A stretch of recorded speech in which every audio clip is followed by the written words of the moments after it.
Et si je te disais que voyager à Séoul, ça pouvait ne pas être si cher que ça? Je vais te partager le budget que j'ai eu pour partir en février-mars cette année à Séoul, comme ça tu pourras te rendre un peu mieux compte du prix que ça peut coûter. Alors, pour les billets d'avion, ça m'a coûté à peu près 800 euros le billet aller-retour. Je suis parti avec Tiway Air, qui est globalement une compagnie très low cost, mais ils font souvent des vols directs pour pas trop cher. Globalement, pour les vols, allez sur Google Flight, comparez les prix, regardez un peu et essayez de trouver le moins cher. Plus vous avez d'escales, moins c'est cher, évidemment. Ensuite, pour l'hôtel, on avait une toute petite chambre, mais en vrai, elle faisait largement l'affaire parce que tu passes quasiment pas de temps dans ta chambre d'hôtel quand tu es en voyage. Et pour cette chambre d'hôtel qui était juste à côté de nous, donc quasiment collée, on va compter à peu près 260 euros pour 8 jours sur place.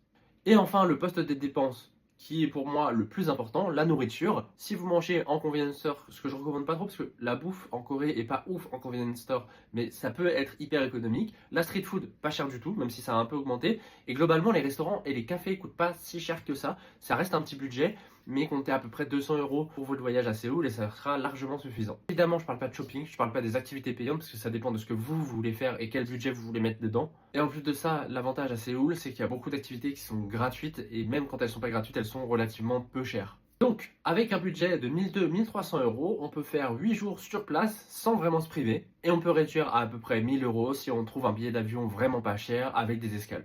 Donc voilà, voyager en Corée, c'est pas si cher que ça, c'est beaucoup moins cher que le Japon par exemple. Si tu veux plus de contenu sur la Corée, n'hésite pas à aller voir ma chaîne YouTube sur laquelle j'ai fait des vlogs en Corée. Et si tu as déjà été en Corée, combien ça t'a coûté?